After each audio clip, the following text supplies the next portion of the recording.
I'll introduce Dr. Sujit Jagtap first. He has done his MD Pediatrics, DM Neurology, and Fellowship in Epilepsy from Sri Chitra Institute. He is board certified consultant in sleep medicine. He is assistant professor in neurology at Bharati Vidyapit Medical College, Pune, co-director of Bajaj Alliance Center for Comprehensive Epilepsy Care. He is a consultant neurologist and epileptologist at Dinanath Mangeshkar Hospital, Pune. In 2019, he has received AINA Fellowship, San Servo Epilepsy Fellowship in 2019. He received the first prize for the best paper on epilepsy at national and international journals. He will talk on non-epileptic EEG abnormalities, and followed by Dr. Nandan Yardi, who is a pediatric neurologist and epileptologist, who will talk on pediatric EEG in pediatric epilepsy. He is working as a senior consultant epileptologist and pediatric neurologist at Pune. He is the presently vice president of Neurological Society of Pune. He is president of Indian Epilepsy Association Pune chapter. He is a consultant and associate professor at MUHS, BGMC and KEM Hospital, Sahyadri, Jahangir Hospital and Pune. So I request first speaker Dr. Sujit Jagtap to start with his talk on non-epileptic EEG abnormalities. Sujit. Good afternoon, everyone. Thanks, Anand, for organizing this and fine. So,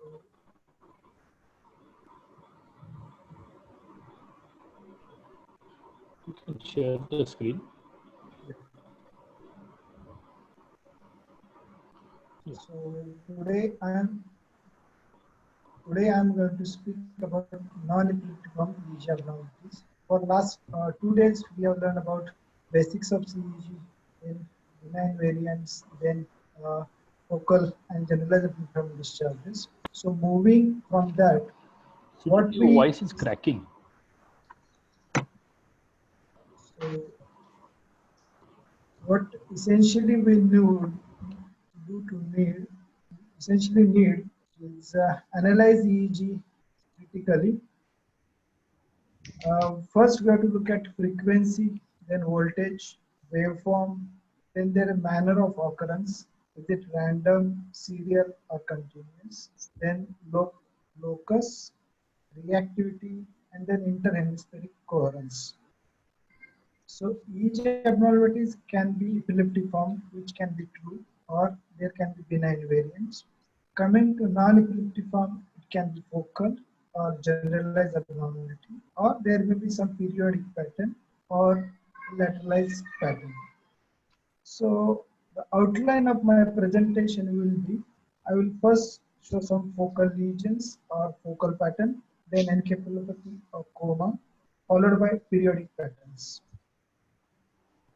So in focal lesions, we get continuous slow or intermittent slow, or we get asymmetry, or sometimes we get periodic lateralized discharges. When it comes to the encephalopathy or coma, it is background slowing, or it may be generalized slowing. There may be appearance of triphasic waves, burst suppression, or electrocerebral silence. So this is what we see EEG in bipolar montage. Always look at the settings, sensitivity, low frequency, high frequency, and then the filter. So this is our wake record, eyes closed, there is good alpha rhythm. Then when eyes open, there is attenuation. So there is a good reactivity, or there is reappearance on eye closed. So this is very good EEG, which shows there is a good alpha, good background activity, and good reactivity. And we don't see any focal slowing or any discharge. Now when sorry to interrupt, Dr. Sujit, one thing, your full face is not visible. We can see only some parts of your face, and your audio also is not very clear. It is breaking. I think it will be better. Are you using a laptop? Yes. Then I would suggest that you remove your earphones and don't use the earpiece. Okay. Now is it okay? Yes, much better. Very clear. And okay. If you can move a little behind, then your face will be visible. Okay. Yes, this is perfect. So this is the first case where we see, as compared to the previous background activity, there is background activity is 7 hertz. There is some intermittent slowing, and reactivity as compared to the previous one, we don't see much. So there is a slowing of background activity which we see here. We don't see anything much, but as compared to the normal background activity, there is mild slow background activity. When coming to this EEG, what we see, there is a diffuse slowing of background activity, and background activity is nearly of delta rhythm. So there is a diffuse involvement of the cortex, or this patient may be in the coma. We don't know what it is, but the background is slow, so it is a diffuse pathology may be there. Coming to this case, when you look at this EEG, look at the left side and the right side. Here, normally in the right, we see the right side amplitude more as compared to the left side. But here, the left side amplitude is better seen, and right, there is attenuation. So definitely there is a right hemispheric attenuation, and there is some fast activity in the right temporal region or imposed. Same thing we see in the average montage. So there may be some right hemispheric pathology or something might be there, and we see good activity, good background and reactivity on the left side. So there is a asymmetry on the right and the left hemisphere, but here there is a attenuation on the right side. So it can be, there may be a stroke, or the patient may have subdural hematoma, and then maybe you're not able to see the good background activity on the right side. Now, as compared to the previous EEG, if you look at this, here the good background, good activity and high amplitude activity is seen on the left side, while the right side, it is a less and small amplitude difference is there as compared to the left side. So there is a significant amplitude asymmetry. As this patient has underwent hemispherotomy, we know what we can call this as a bridge rhythm. Now, moving forward, if you see this patient, we see there is a delta rhythm on the right hemisphere, and there is significant amplitude asymmetry on the right and the left hemisphere. If we don't know whether the patient is awake or asleep, we can't say what is happening. But now, if you see, there are good sleep spindles expressed on the right side and not well expressed on the left side. Still, there is amplitude asymmetry, and the difference is more than 50%. So we know that left side may be abnormal. And now, with the patient is awake, so that was a sleep record. When the patient is awake, we see still there is a difference, and the left side there is asymmetry, or there is a suppression, and in addition there is a fast activity. So definitely this is a left hemispheric pathology. So now moving from focal, generalized to the focal, what we see here, if you look in the temporal region, there is a delta rhythm. We see it better in the average montage, and this delta rhythm is monomorphic. So we call this as a temporal intermittent rhythmic delta activity. Though this is epileptic form, I just wanted to differentiate it from this rhythm. If we see the previous page and this page, this is a not of monomorphic morphology. There is a slowing on the right temporal, which is a polymorphic. So this is called as a TIPDA, that is temporal intermittent polymorphic delta activity. It can be seen in temporal as well as extratemporal epilepsy, and this is not epileptic form as compared to the TIRDA. This is another example where we see on the right side there is a right temporal polymorphic delta activity. Moving forward, we saw previously temporal delta activity. Here what we see predominantly frontal, there is a delta rhythm, and there may be some small intermixed spikes, but predominantly we see the delta rhythm. So this is frontal intermittent rhythmic delta activity. Again, this may be unilateral or bilateral to the pathology, though the pathology may be unilateral or the pathology may be diffuse. This is again does not carry any epileptiform significance. Coming to the next case, this was a 35-year female. She had altered sensorium for 2 days and her serum sodium was 126 milliequivalent per liter. Now, if you see here, this background activity is slow and there is some generalized slowing. We don't see the focal slowing as we saw previously. And there is some delta or sharp waves on the frontal, bifrontal, better on the left frontal. And there is some central slowing is also seen, but this is of diffuse. And now if we see, again, there is a predominantly frontal slowing. And if we can imagine, then we can make it triphasic, but it doesn't fit into presently into that morphology. When we move forward, we can see what is a triphasic morphology. Coming to next case, this was a 28-year female with altered sensorium for 4 days.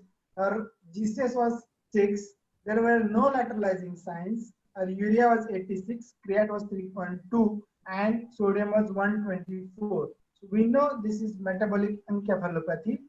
And here we see diffuse delta activity. So previously we saw focal delta activity. Here we see diffuse delta rhythm. As compared to the previous patient, this EEG is definitely more abnormal.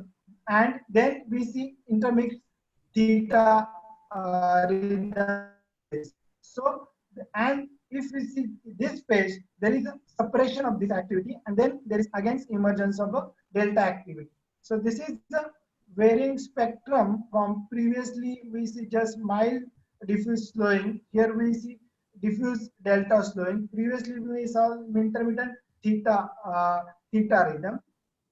Moving forward, this was a 20-year female who had 1 week history of fever followed by altered sensorium, oliguria for 3 days. And her blood urea was 192, creat was 7.7, SGOT-PT deranged. So she has renal and hepatic impairment, and she was leptospira positive. If you see her EEG, previously we saw high amplitude delta rhythm. Here we see very low amplitude rhythm, and it is predominantly delta, and there is some intermixed fast activity. So delta rhythm is not typical of encephalopathy, but it doesn't characterize for which type or what is the etiology. And here we see same thing, delta with there is some fast activity. Coming to next case, this is a 50-year female who had liver cirrhosis, diabetes, hypertension, and her GCS was 6, and she had deranged LFTs. And now, if we see this record as compared to the previous record, we see there are frequent short discharges, or we can say discharges or short small activity which is happening around 1 per second. We don't see any background. We don't see any good background rhythm, reactivity. Now, if you see the morphology, this is nearly looking like triphasic morphology. So this is a small ascending wave, then sharp descending, then slow ascending wave. So this is a triphasic. Predominantly we see in the frontal, and this is a generalized. So this is a triphasic waves which we see generalized. And what we see, if you look at this marker, there is anterior posterior lag. So this wave is starting here, this is here, and then there is reaching posteriorly late. So this is called as anterior posterior lag. This is a typically we see in a triphasic wave, and this is a characteristic of typical triphasic wave. If you see it here also, we see the anterior posterior lag. This is the same, the patient is not responding to the pinking, and we are seeing generalized small amplitude activity, and it is occurring nearly 1 per second, and triphasic morphology. So the typical, it occurs in groups and long runs, symmetrical, synchronous. It is maximum anteriorly. We saw there is anterior posterior lag, and it is superimposed on a slow background activity. We saw the background was slow, and atypical are those without these features. Persistent asymmetry usually may be with a skull defect, some technical factors, or underlying structural lesions. Significance of triphasic waves usually occurs in adults, and childhood race disease, they are absent. Their usual etiology can be hepatic, though they can be seen in hyporaminic encephalopathy, lithium toxicity, uremia, hyponatremia, hypocalcemia, hypoglycemia. Anoxia or Hashimoto's encephalopathy, also we can see triphasic waves. So though their morphology is typical, they are again not etiology specific. How we differentiate triphasic waves in metabolic encephalopathy versus non-convulsive status? The clinical lab investigation and response to benzodiazepine. EEG rhythmic activity resolves after benzodiazepines, but it is without concomitant clinical improvement. The lack of clinical improvement may be due to underlying encephalopathic state. When we compare non-convulsive status and metabolic encephalopathy triphasic waves, the clinical diagnosis of NC is when the epileptium discharges are of higher frequency. We saw previously around 1 per second. They're shorter phase 1 duration. There are multi-spikes and less background slowing, which is more in the metabolic encephalopathy. In metabolic encephalopathy, prominent phase is phase 2. There is a phase lag and there is increase with stimulation. So this is another example of patients who were uremic encephalopathy. Here there is diffuse background slowing. We don't see much background activity. There is sensitivity at 7 microvolt. Also there is low amplitude. And now initially we are seeing this frontal rhythmic delta activity. This is a bifrontal. And now there is some added small activity here on the delta. So that may be the triphasic morphology. So this is small ascending 1, 2, and 3 phase 3. So this is a typically we see in uremic encephalopathy, and they are thought to be more epileptogenic as compared to triphasic waves in hepatic encephalopathy. Same thing we are seeing here. Coming to another case, who was a 44-year male with acute fulminant hepatic failure of unknown etiology. His GCS was 3 and he died within 4 days. If you see his EEG, here we see predominantly alpha right rhythm, and that is also anterior dominant. So the patient GCS is 3 and his EEG is showing this activity. So is it normal EEG or abnormal EEG? This is definitely abnormal EEG, and what we call this as a alpha coma. So this is an alpha coma. Similar to that, sometimes we see beta coma, where there is we see very low amplitude activity associated with intermixed with the beta rhythm. This patient also had GCS of E1, M1, V1. So this is typical of alpha coma and this is typical of beta coma. So we finish focal slowing, generalized slowing, alpha coma, beta coma. Moving to generalized periodic discharges.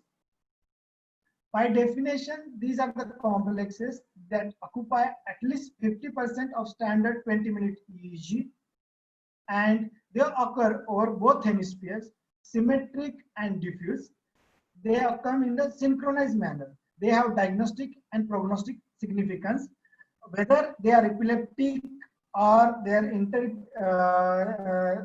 are non-epileptic, there is a still controversy. They come in a periodic manner, so they are stereotype paroxysmal complexes. They occur approximately regular rate or intermittently at approximately regular interval. There is a definable duration separated by regular interval, and their larger amplitude than background activity. The repetition rate varies from patient to patient, but it remains constant in a given patient. So they are classified into generalized and focal. Generalized period are the periodic suppression burst, periodic slow wave complexes, repetitive sharp transients, and periodic triphasic complexes. Focal are suppression burst, periodic slow wave complexes, and periodic lateralized epileptiform discharges are now we call as periodic lateralized discharges. Another simplified classification is it is a periodic long interval discharges, periodic short interval diffuse discharges, suppression burst pattern, and non-cerebral periodic discharges. I will be discussing first three. So long interval because they occur between the interval duration is 4 to 30 seconds. There are polyphasic complexes. They consist admixture of frequencies, including a sharp component and a delta activity. And they usually last 0.5 to 3 seconds. The prototype of periodic long interval discharges is SSP. Another thing we can see them in the barbiturate or phencyclidine with the ketamine, metabolic encephalopathy, necrotizing encephalitis, and infectious mononucleosis. So this is a boy, 11-year boy with cognitive decline and myoclonus, antibody positive, so diagnosis as SSP. When we see his EEG, we see this complex. This is nearly lasting for 1 second, and it is of high amplitude delta wave, and there will be some small waves also, or there may be sharp waves, and they are occurring at a interval of around 8 to 9 seconds. So they are occurring periodically, and they are occupying more than 0.5 milliseconds. So they are nearly 1 second. So that's why we call them as a long interval discharges. To see the periodicity, we have to change the paper speed. And if you see the paper speed here is 30 seconds per page, so that we can identify their periodicity. As the disease progresses, these intervals, there is a more background suppression, and these come together, and finally there is a burst suppression pattern, and there is a then the nearly flattening of the EEG. This is another boy with SSP, where we see the complexes. These are the wide complexes lasting for nearly 2 seconds.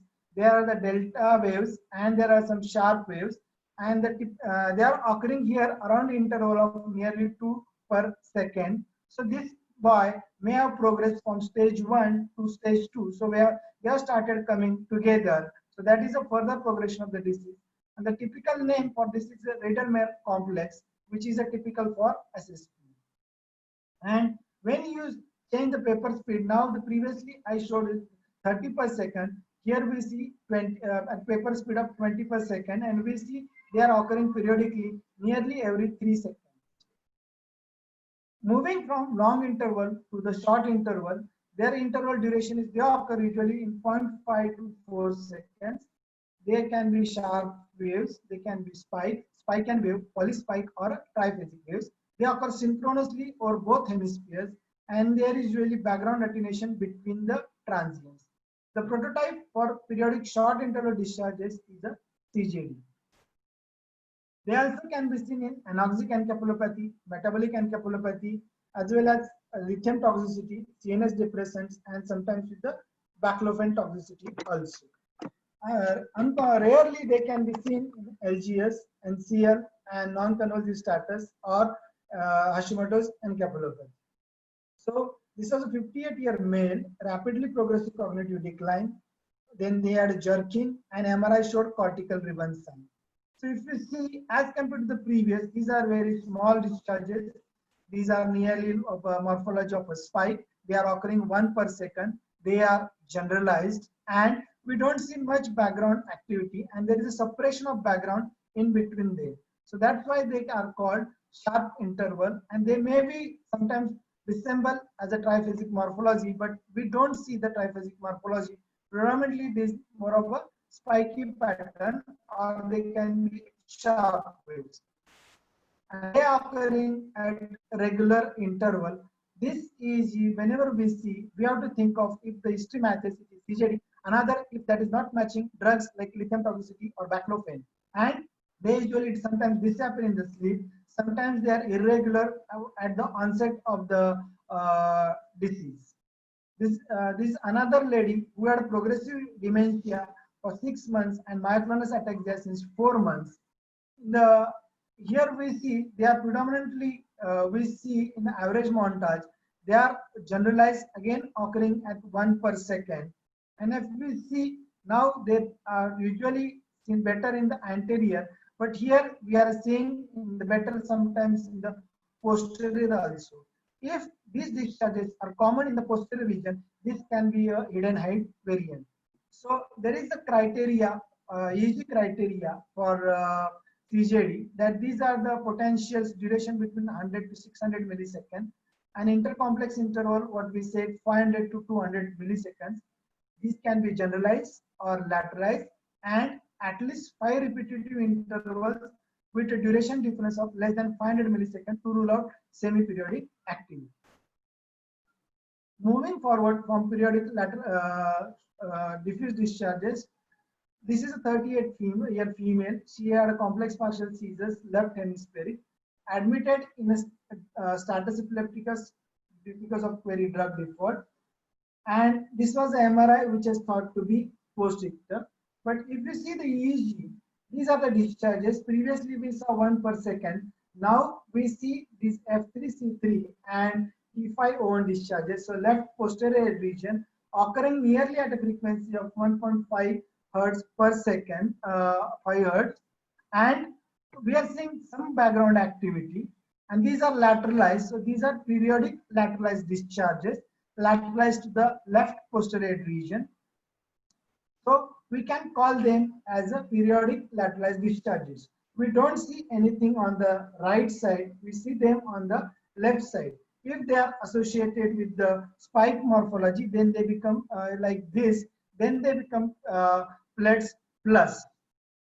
So PLEDS or periodic lateralized discharges are previously called as PLEDS, periodic lateralized epileptic form discharges. The incidence is they are uncommon pattern with an incidence range of 0.4 to 1%. They are short-lived phenomenon. Increases when EEG is performed earlier in the course of the disease. We see them more in the ICU. Although more commonly described in the older population, they can be seen in children and even in infants. They are surface negative, bi or tri or polyphasic spikes and sharp waves. Duration is usually 100 to 300 milliseconds and amplitude range is 100 to 300 microvolt and usually greater than background activity. Morphology is heterogeneous and hallmark feature is a periodicity. They are commonly found in ICU, so we can see them in the patient with stroke, infections, tumors, metabolic conditions, majority of the causes. And sometimes in the stroke post-CA, hyperperfusion is also one of the known causes. So this was a 9-year boy who had fever and seizures in May 2019. He had altered sensorium for 1 week. CSF showed 35 lymphocytes. HSU PCR was negative, but his MRI showed bilateral mesial temporal hyperintensity.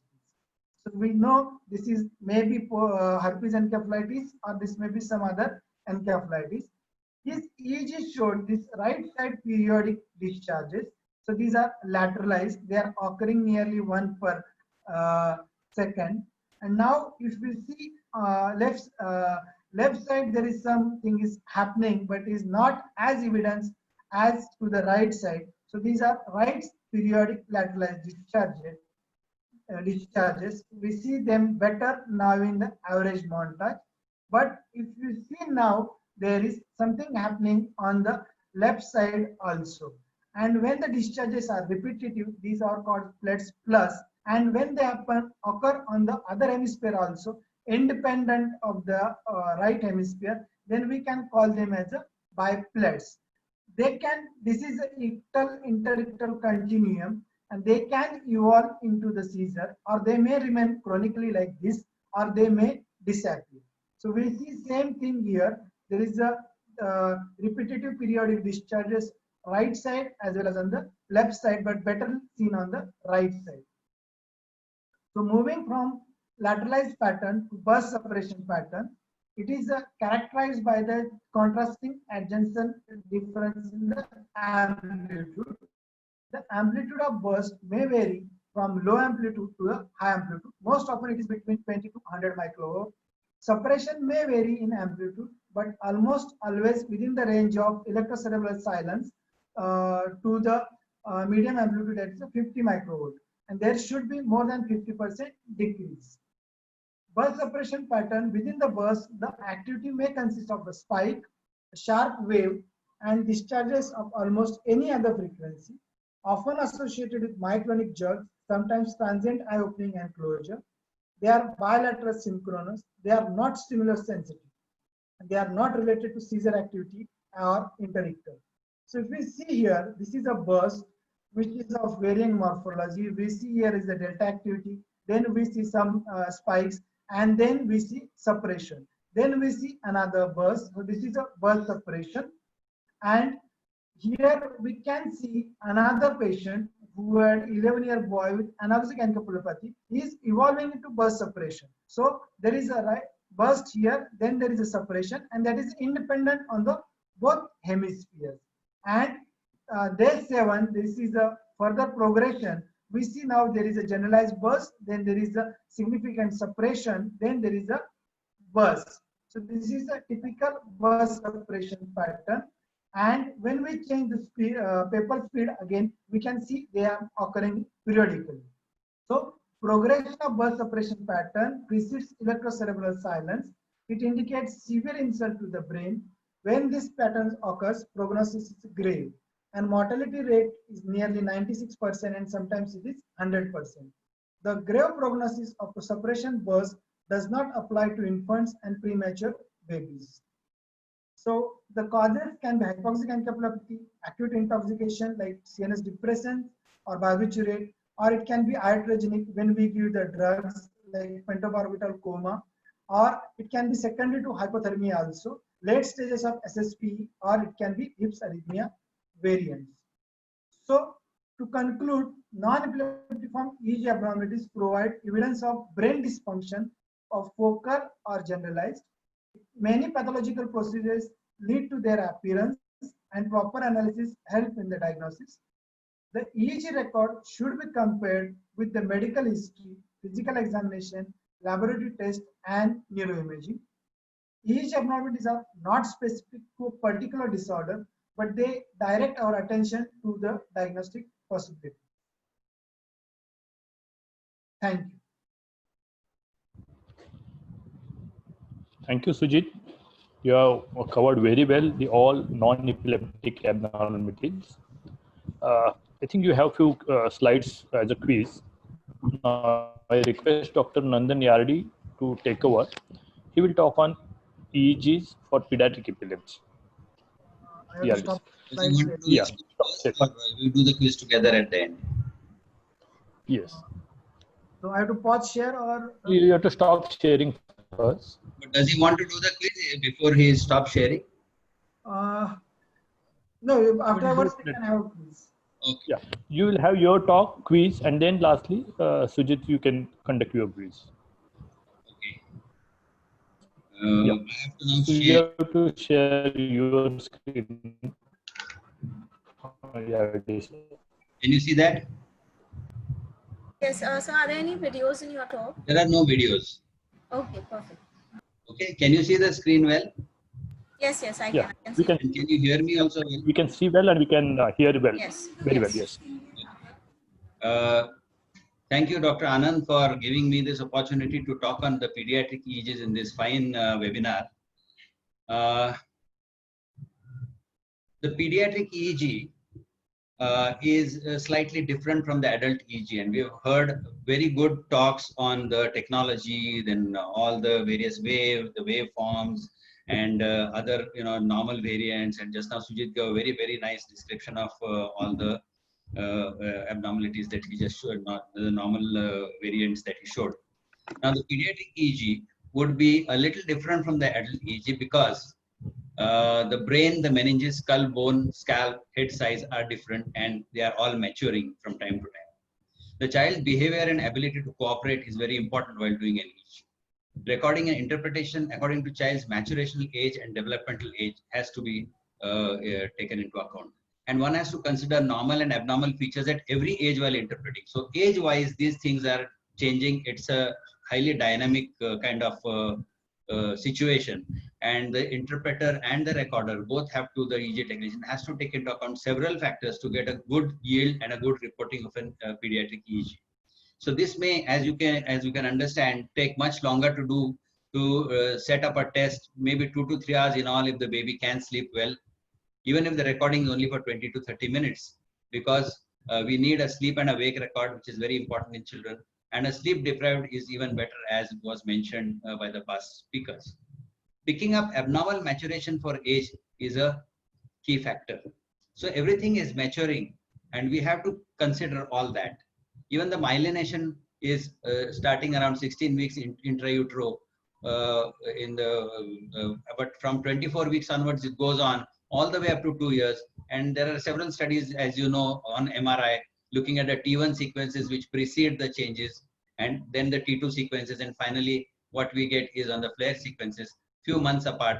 Everything can be seen on the MRI. So this whole myelination process, the baby's responses, the baby's neurodevelopment, and all this has to be taken into account. So therefore, it makes pediatric EEG a slightly different from adult EEG. And what I'm going to do now is I'm not going to repeat all the things that previous speakers have so very well and so clearly talked about, but I would divide the pediatric EEG into normal rhythms and abnormal rhythms. The normal rhythms, I think the previous speakers in Neeraj, then Dr. Siddharth spoke very well. The mu rhythm, only I'll make mention of the only differences that are there, is very rare in children. Usually under the age of about 2 to 6 years, there's only about 2 or 3% of children which might show a mu rhythm, almost not seen. But only 10% by the age of 6 years might show a mu rhythm. So mu rhythm is not going to be troublesome to reviewing a pediatric EEG. All the other waves have already been discussed, and they would appear in a pediatric EEG. The wicket waves, the Baird's post, 14 and 6 hertz, temporal rhythmic in adolescence and all that. Then on the other hand, Dr. Jayanti mentioned very well the focal abnormalities and the generalized abnormalities yesterday. But I will dwell more on the peculiar abnormalities related to the syndromes that are seen in pediatric age group. That is the benign myoclonic epilepsy of infancy, West syndromes, Lennox-Gastaut syndrome, Landau-Kleffner syndrome, electrical stress epilepticus in slow wave speech, Duz syndrome, eyelid myoclonial absences. There are so many of them, like the primary generalized epilepsy syndromes, the metabolic and the genetic encephalopathies. And then we also have to keep in mind and look at age-related maturation. A neonate up to 1 month, I'm going to leave it out because most of the people here are not neonatologists who may not be interested in the neonatal EEG, so I'm going to leave that out. I'm actually going to focus more from infancy onwards all the way up to adolescence or early adulthood. So what we have to look at in the peculiarities of the pediatric age group is the vertex waves can be troublesome, hypersynchrony can be troublesome, arousal responses can be troublesome, and how we do the hyperventilation, how it looks can also be troublesome. The pediatric EEGs contain different abnormalities in adults because of the different pathological processes and different clinical and epilepsy syndromes that may occur in children, often are age-related, the typical progression of the disease. So this is very important to understand, and sometimes EEG can be of prognostic significance, not only diagnostic. And also we see treatment effects of anti-epileptic drugs or some other medications by looking at the EEG again and again. So pediatric EEG is more often repeated than an adult EEG in epilepsy. When you want to do an EEG for diagnosis of epilepsy, then you treat him for 2 years, and till pretty recently, adult epileptologists believe that we did not require an EEG if the patient was seizure-free for 2 to 3 years at the time of discontinuation, which was not the case with pediatric. Most of the pediatric epileptologists believed that the EEG has to be done at the time of discontinuation, and therefore that was one essential difference. Now, many adult epileptologists also believe that EEG at the time of discontinuation should ideally be done. Many of the pathological entities present with seizures or some developmental abnormalities without seizures, but with EEG abnormalities in a few % of children suffering from these disorders. Like there are also other comorbid disorders, developmental disorders like autism spectrum disorder, Rett syndrome, Fragile X syndrome, which also have sometimes EEG abnormalities without seizures. And do we treat them or not is the jury is out on that. But we need to know. Just a few words about neonatal EEGs. Consider maturation, as I said, which changes every 4 weeks, 28 to 32 weeks, 32 to 36 weeks, and 36 weeks and above in term neonates. We must realize when looking at a neonatal, sometimes you might just, somebody put a neonatal EEG in front of you, say, just look at this and let us know, maybe. And then you should know that there are brief intermittent rhythmic discharges called BIRDS, which we must keep in mind.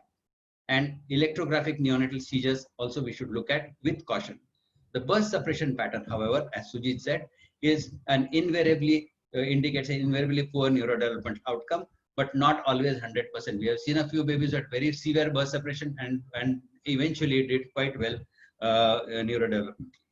So what are these birds? Term neonate, this is a term neonate who had a cardiac arrest for 10 minutes, showing effects of HI. And these BIRDS, that is brief intermittent rhythmic discharges, as you can see here, are actually they're evolving. They have a morphological appearance. So these are not artifacts, and they are changing in amplitude, and they are a little pleomorphic. But these only suggest lower threshold and propensity to get seizures. This is not a child who is getting seizures. This is just a routine EEG of a neonate in the NICU, and you see these BIRDS. The electrical seizures of neonates can be actually electrographic seizures, and these last more than 10 seconds, sometimes usually last minutes or sometimes even a few minutes. And this, as it evolves in an adult, it also evolves in a full-term neonate. The full-term neonate starts getting a background which becomes more continuous as compared to a disrupted background which is seen in premature babies or younger than term babies, and it becomes more and more continuous. So here is a continuous EEG, therefore this tells us it's a term neonate, and you can see a evolving, very well evolving seizure on the left. There is a field, there is a progression, there is a build-up, and then there is a spread. So all this can be seen in a neonate just like adults. And Sujit has already shown you the burst suppression. There's a high voltage, polymorphic with spikes, large delta wave activity, and then there's suddenly almost a electrodecrement close to less than 50 microvolts or even less than that. And this is a very bad prognostic thing. And whenever there's a burst suppression, we need to follow up these in a high risk neonatal or post-neonatal clinic to know what is the neurodevelopment. So there are mainly two severe neonatal epilepsies which I would just mention before moving on from neonatal. Ohtahara syndrome, the key feature is tonic spasms, and the suppression burst is seen in wake and sleep. Causes are many, which I will not go into. You can read from here. And the second one is early myoclonic encephalopathy, which the key feature is erratic and massive myoclonus and partial seizures. The burst suppression is usually seen only in sleep. When the child is awake and focusing or moving around, then you find that there may be a disrupted background and all, but there's no burst suppression. Main cause is metabolic causes. A few genetics are also the etiologies here.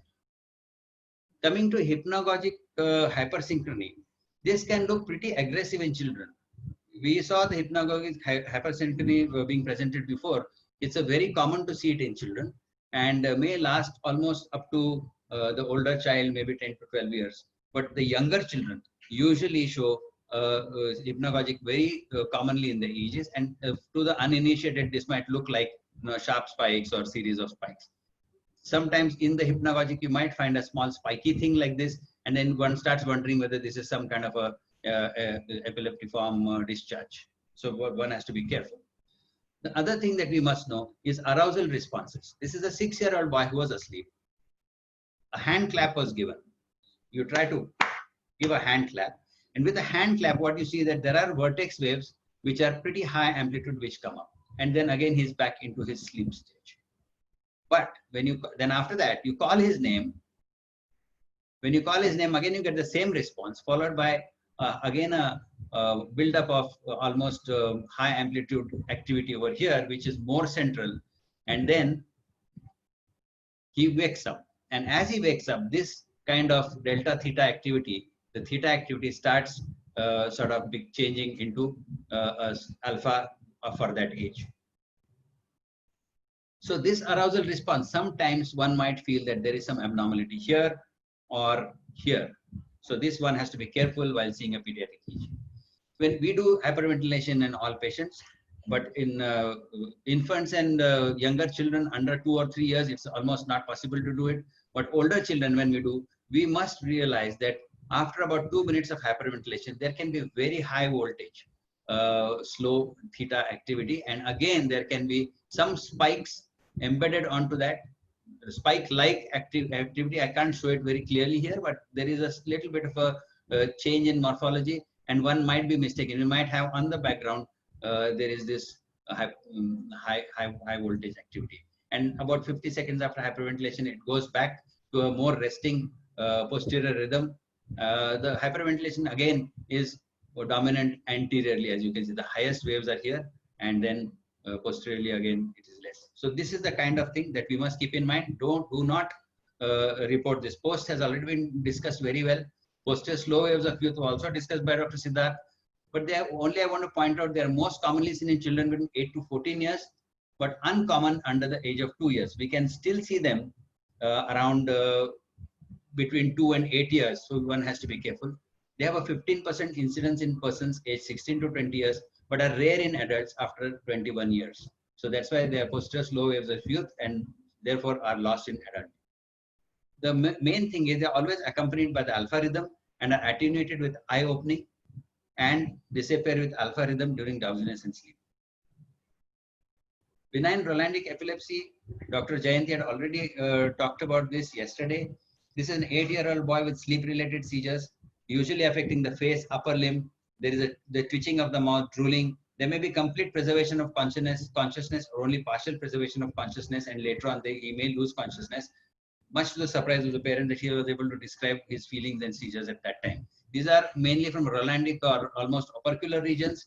And as Dr. Jayanti very well showed, she talked of a tangential dipole, and these can be seen mostly on one side centrotemporal region. It can be seen on both sides. It can be seen sometimes on one side, sometimes on the other side in the same patient or at different times. So all these things are common, but one must remember that if you're seeing this kind of a triphasic wave, which is very well seen over here, and then it is most, and if it's centrotemporal, we do not investigate too much. We talk to the parents. It's a benign condition. It goes away by about 13, 14 years, but it can still be seen as young as 2 to 3 years of age. So that also we must remember.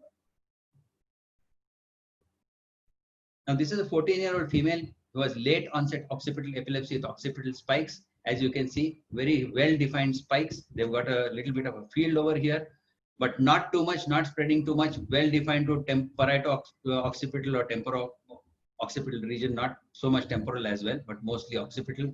They are also seen on the other side, left more than right. And she had a history of headaches, possibly like migraine, occasional seizures with persistent vomiting, usually showing fixation of sensitivity. They usually show fixation of sensitivity. This is the gastrotype. MRI scan is typically normal and usually seen in late childhood or adolescence. Then we can see the EEG in focal lesions in children can be just like in adults. Sometimes you can get propagation quite different from adults because there can be a lot of, depending on which area it comes from, it can propagate, say, from occipital lobe to the frontal lobe or something like that. So this is a child who is sleeping. He gets an aura. You have a look at the background. He's unresponsive at this time. Then you see that he starts getting some automatism with a chewing, lip smacking and chewing automatism. You can see this chewing artifacts over here.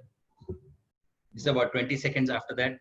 At 30 seconds, you can see that there is some slow activity getting developed over here on the left temporal, frontotemporal, temporal region. And this has got a sort of building up.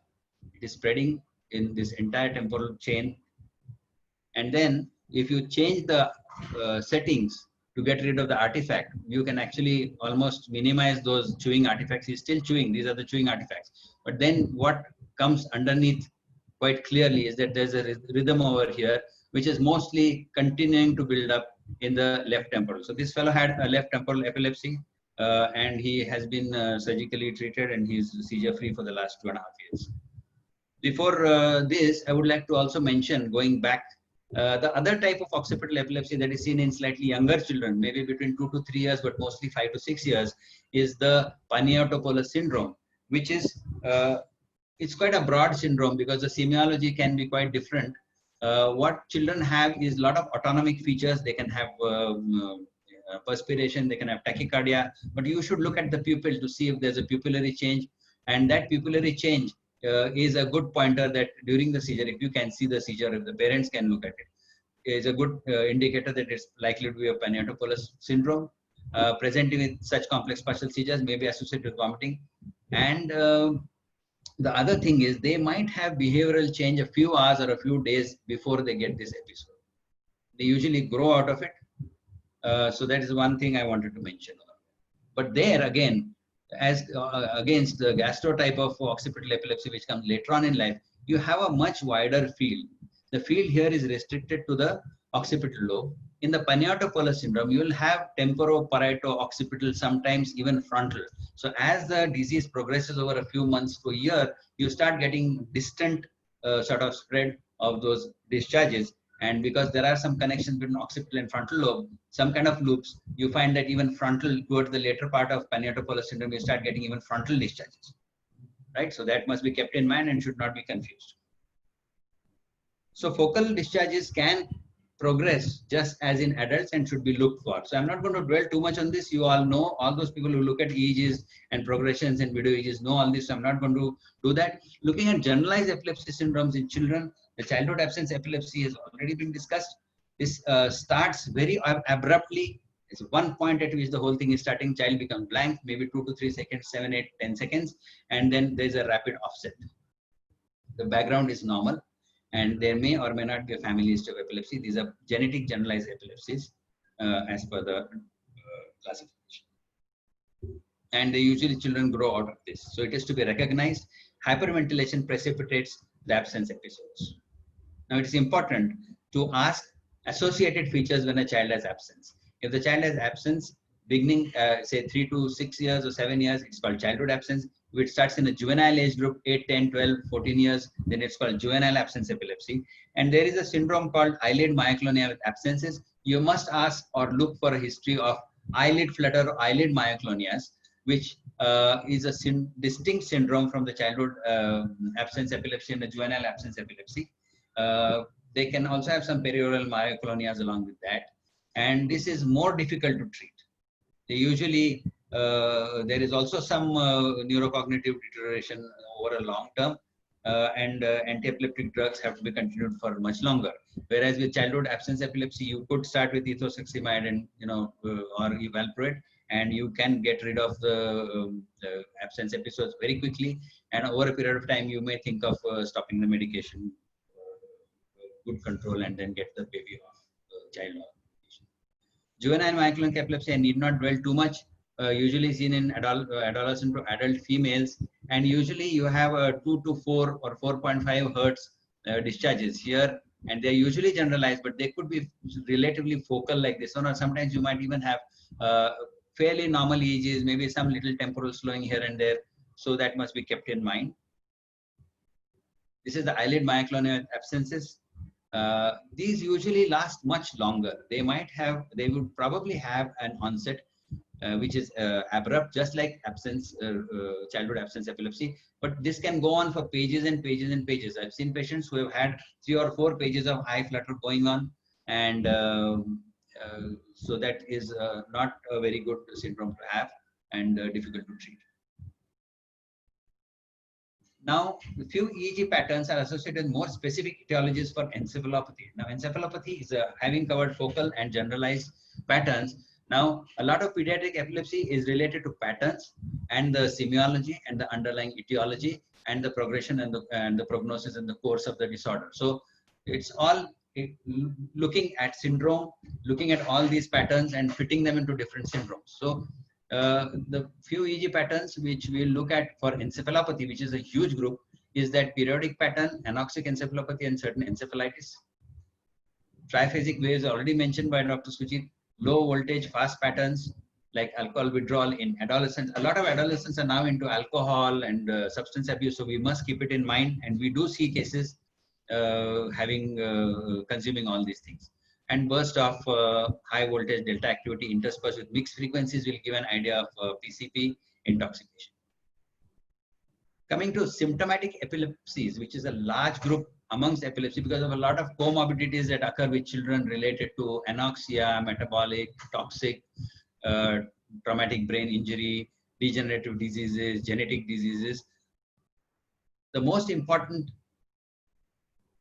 thing in prognosis is usually correlated to what is the underlying disease, irrespective of what you really see on EEG patterns. EEG patterns is just a guide, and from that EEG pattern, you might want to investigate genetic, metabolic, and so on and so forth, depending on what you see and the clinical picture.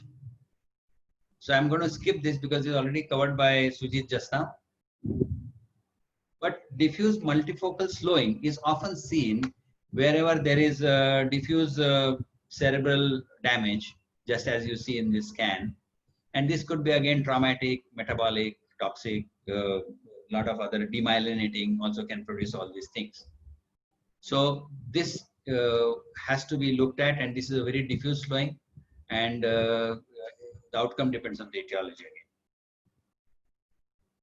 Another syndrome which you see in children is electrical status epilepticus in slow wave sleep. Usually there is some, say, alpha activity or whatever is the background, normal background activity. As the child falls asleep and goes into deeper sleep, you find that a large load of spikes and waves which are continuous during the slow wave sleep. And here you find, as the child is awakening, these slowly stop reducing and the child awakens.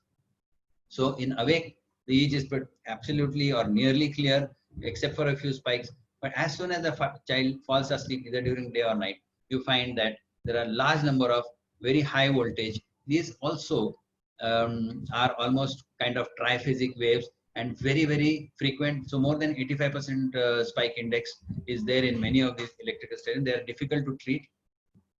So this must be recognized. They are associated with behavioral changes, neuro and cognitive regression, scholastic backwardness, attention deficit disorder with hyperactivity, and so on. So even in patients who have ADHD or ASD, you might find some EEG abnormalities in about nearly 20 or 25% of them. Whether to treat it or not depends on how aggressive the abnormality looks, I guess. Then the other one is the Landau-Kleffner syndrome, which is associated with regression of language. The child has picked up language quite well up to a certain age. And then suddenly, what happens is either there are seizures or some language regression and the seizures come later in whichever fashion. But there are seizures.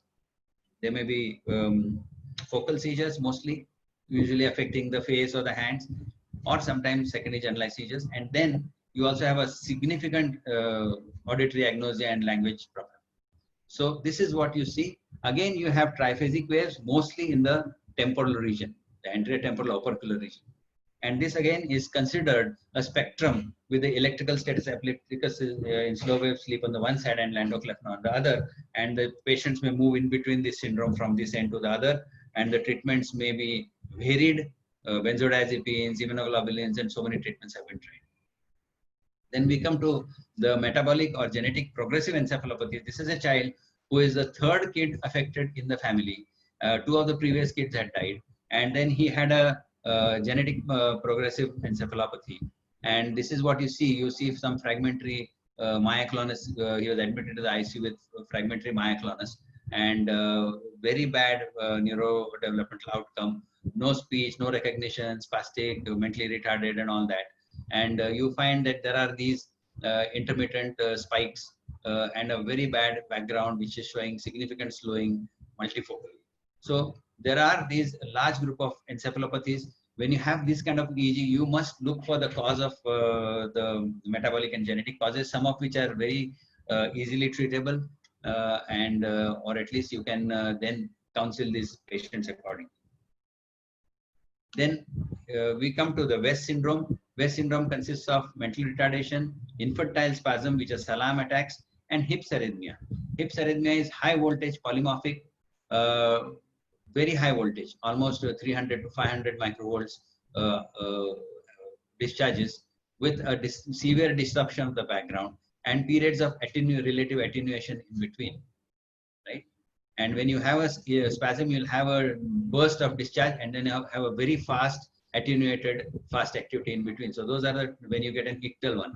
So this is an interictal kind of EEG of a child with West syndrome. And there are various causes of West syndrome, and they have to be treated very, very aggressively, picked up very early. We cannot miss this. Any child who has infantile spasm should have an EEG at the earliest. It should be started on ACTH or steroids or vagabatrin, depending on what is available. And you can get the best possible outcome if you treat them early. If you delay the treatment, which often occurs unfortunately, then they turn out to be relatively, cognitively slow or even very severely mentally retarded. And then once you start the treatment, you get a picture of a modified Hips arrhythmia where we actually look out. There are still few high voltage distributed, multifocally distributed discharges, but most of the background is now come back to normal for a child. But still, in this, what we must look for, if there is a focality in the disturbance of the background, then we must look at the MRI to find out if there is any lesion in that area and whether that lesion is resectable. And as Dr. Harry Chugani had shown very early on in his PET studies, that resection of these, there is a good neurodevelopment outcome for these kids. So this is something that we must look for. SSP has already been talked by Sujit. Semi-periodic or periodic complexes, long interval, but sometimes as the encephalopathy progresses, these become closer, such as in this one, and they all have the anti-measles antibody positive, and the outcome is generally very grim. Again, semi-periodic or super, this is much more encephalopathic than the previous one because there's a lot of disruptions, a lot of slowing, almost all delta activity or a few sharp spikes, very high voltage background activity, and there's a relative area of attenuated background over here. So these are very grim prognostic encephalopathies. This is an 8-year-old boy who presented with neuroregression, spasticity, ataxia, visual loss for the past 3 or 4 or 5 years. Till 4 years, 3.5, 4 years, he was all right. EEG showed background disruption by polyspike and polyspike wave complexes. Dr. Jayanti had already told you that there might be multiple spikes followed by a wave or just multiple spikes. And these polyspikes are seen in progressive myoclonic epilepsy. We had investigated this child for all the NMDA and all the other autoimmune encephalopathies. Turned out negative as expected, but just to complete the picture, then we did clinical exome, which showed Lafora body disease, which is a myoclonic epilepsy of Lafora, and exon 1, you can see this variant over here. But as it was a clinical exome, what we did was we asked for the Sanger sequencing, and in the NGS also it was proved. So the prognosis has been given. It's again a grim prognosis for this child. So depending on what you see on the EEG, one has to, in pediatric EEGs, look for the etiology, look for whether there's a treatment for that kind of metabolic disorder or genetic disorder and so on. And recently, a lot of new treatments are available. This is a 13-year-old boy who was had a congenital heart disease, operated at the age of 4 months, traumatic brain injury because of a fall from stairs at 8 years. And that time he had a generalized tonic-clonic seizure. And now he has a few complex partial seizure after lucid interval. Now, the thing is, when we did his EEG, we find that although there is some frontal and frontocentral activity over here, which is epileptiform, and he has a thalamic bleed on the right side, you find that he also has a significant number of discharges on the left side. So in pediatric EEGs, one thing we must remember, the lesion may be in one place, but then you have, and especially with thalamus, of course, it's very common because there are both thalami talk to each other, the thalamocortical volleys, and a lot of propagation from there through various circuits. So we must remember that there are a lot of propagating circuits in a pediatric brain, and you might have a lesion in one place and you might have discharges on the other. So one has to be very careful when we look at this. And remember that discrete lesions can give generalized abnormalities in pediatric EEGs. Always keep this in mind. Then, as I said, there could be comorbid condition. This was a girl who had Rett syndrome. She had proved MECP2 mutation, and she had these abnormalities, and she had seizures, so she had to be treated. So this can be seen in such conditions as well. Tuberous sclerosis. This is a man who has adenoma sebaceum. His EEG was normal. Practically nothing in the EEG. Little bit of slowing in P3O1 over here, as you can see, but that is also very, very localized. It doesn't probably have much of a field. Maybe a little bit of slowing coming on T3, T5 over here. Nevertheless, because of this, and he has no symptoms. He's never had seizures, but he's got adenoma sebaceum. When we did his scan, we found that he has a giant cell astrocyte. So even if the EEG is normal, once in a while, if you suspect some syndrome and the patient has either signs and symptoms of that syndrome or a phenotype of the syndrome, you must investigate. We usually investigate very in great depth to, and rule out such things. And this could be quite dangerous. And right now we are just observing. We are not doing anything to this giant cell because he is asymptomatic. Now, his 2.5-year-old daughter had a few 6 or 7 hypopigmented patches, and we did her scan and it shows multiple tumors. Her EEG is abnormal, which I have not put here. I didn't find it. So, but she has multiple, epileptiform and slowing and structural changes are seen on her EEG. So, this is how we have to look at the EEG. Sometimes you get a near normal EEG, but if you have a syndrome, you have to still go and look for things. I think with that, I will stop here. I've tried to cover as much as possible. I've left out more draft topics. There are a lot of genes, there are a lot of things which we are getting, which are confirmed by all these genetic tests. We had a fantastic talk by Dr. Bajaj yesterday. So we are doing all that. And at the end of it, able to counsel patients, treat patients with more specific treatments. Thank you very much. I think I'll stop here. Yeah, you can continue with the quiz, sir. Okay. So that we have just 5 more minutes because the next webinar is going to start. I will take less than 5 minutes. As a normal EEG, what is the yield of a normal EEG? Do you think this is a normal EEG? So this looks pretty normal. It's an adult, but when we the person had seizure, person had episode seizures in which the person used to laugh. So gelastic seizures. And when we did the scan, we found that there's a pituitary. Usually you see that in hypothalamic hamartomas, but this patient had normal EEG and she had seizures where she was having some kind of a smiling laughter type semiology. The rest of the MRI was normal.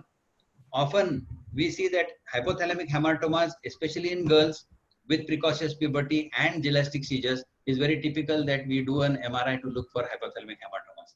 But gelastic seizures we must remember that it could have other origins. So it can be temporal, it can be from some other areas, especially temporal or insular areas. So that we must remember. Then resistant epilepsies in adolescent female. So this is a absence epilepsy starting at an older age group. It is not responded to valproate. Ethosuximab was not available at that time, so ethosuximab was not given. High doses of valproate, lamotrigine, and she still continues to get. What test should be done in such a patient?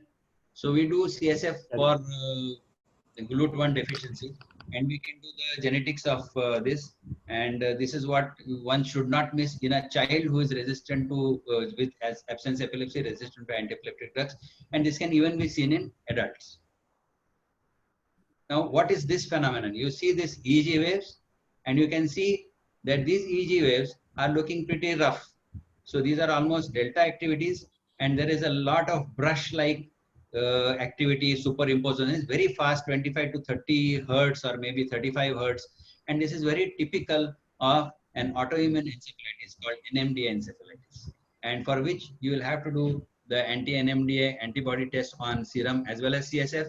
And these patients present with various change in behaviors, ataxias, and seizures, and so on and so forth, and need to be rapidly treated. And the last one, this was a 7-year-old boy who came with fever. He came back from school one day, got fever, got a seizure cluster, and incessantly progressed to resistant status epilepticus. And this is what we call FIRES. So fever-induced resistant status epilepticus in school-age children. And it's got very different, 2 or 3 different other names, which all mean the same thing. And they are very resistant to treatment. They have to be put into ICU. They have to be given pentothal drips and so on and so forth. The most important thing is that these they will have convulsive as well as non-convulsive status epilepticus, and they need continuous EEG monitoring and persistence in treatment. And many of them come out. Some of them might have some cognitive deficit. Some of them will continue to have few seizures off and on. And so these are the few conditions which I wanted to show you in the quiz, which will cover the rest of the things that I was not able to cover. I think with this, the last one that I did not cover was multiple seizure types in a 14-year-old girl, drop attacks, tonic seizures, few myoclonic seizures. So this is a slow spike wave which Dr. Jayanti had told us yesterday. So these are very spaced apart, maybe 1.5 per second or 2 per second in some places. spikes, which are slow spike and wave. And if you do a sleep EEG of such a child, you will get almost 10 hertz, very rapid early firing spikes in this, which is the diagnosis of Lennox-Gastaut syndrome. Many of them who graduate from West syndrome, about 30% of them graduate from West syndrome to Lennox-Gastaut syndrome, but there may be many other causes, quite difficult to control. Sometimes palliative surgery might be helpful in stopping the dramatics. With this, I think I will stop, and I think Sujit can show his quiz. I'll stop sharing my screen. Thank you very much for your attention. Thank you very much, sir. It was an excellent talk, Sujit. The last few minutes, so last 2 minutes, okay. Few slides, yeah.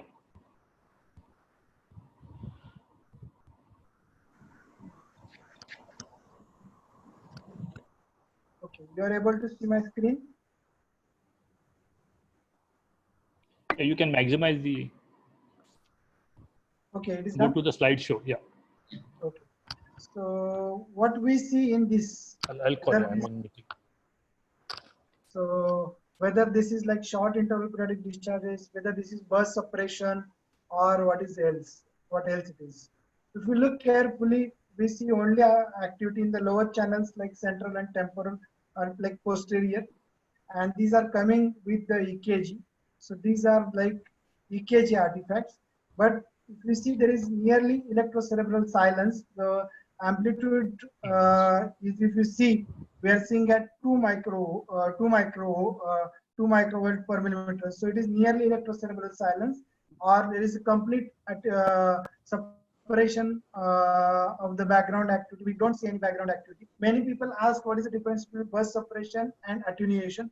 In suppression, we don't see any background activity. Attenuation, we may see some activity, and there is difference in the amplitude in the suppression.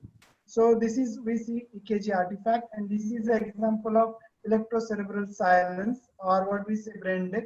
This is another what we call it's a brain death montage. Here, if you see, there are some discharges here and some discharges are here.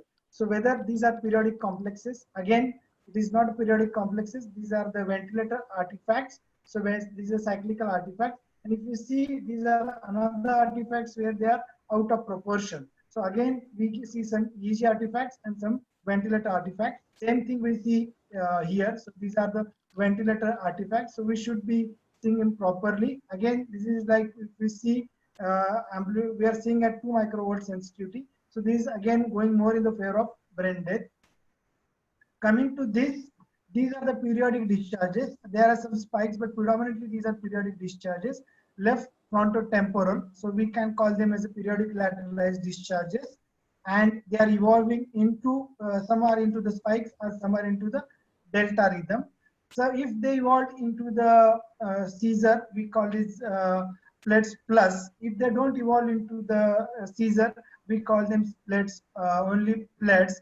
And when these are discharges are repetitive, this is called as repetitive discharges, that is RD. When these are evolving to seizures, antiepileptic drugs are required, but only if these are present and patient sensory is good, we don't do anything, we don't give antiepileptic drugs. But if these are present and patient sensory has worsened, or he was previously normal, you have done the EEG now because his sensory worsened, this is discharges, then you can treat them with antiepileptic drugs. Because it is a continuum, it can be interictal, it can be ictal, or they can be non-specific. Same slide we see further. Now again, this is a slide as compared to the first slide where I showed nearly there was complete attenuation or there is complete suppression of background activity. Here we see some activity intermixed with these are the artifacts. This doesn't qualify to say periodic short interval discharges. Sometimes we may confuse them with like periodic short interval discharges, or we maybe call them CJD or something else, but these are nothing but these are correlating with the EEG. So what EKG artifacts, so these are nothing but EKG artifacts. Now again, are these lateralized discharges because they are coming at a frequency of 1 per second and they are continuing. So whether these are periodic lateralized discharges, are they then on the left side, so these are where on the right, so these are the discharges? No, because these are the muscle artifacts, and once the patient asks to open her mouth, these chewing artifacts, these disappear. So this is another example where we should differentiate between the periodic lateralized discharges on movement artifacts. So I think, Anand, I will stop here.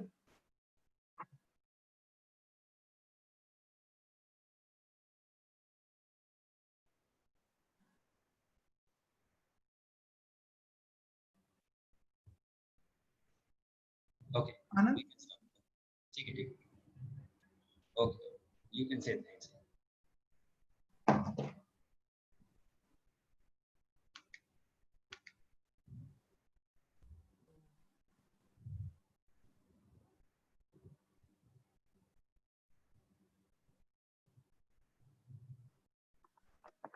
So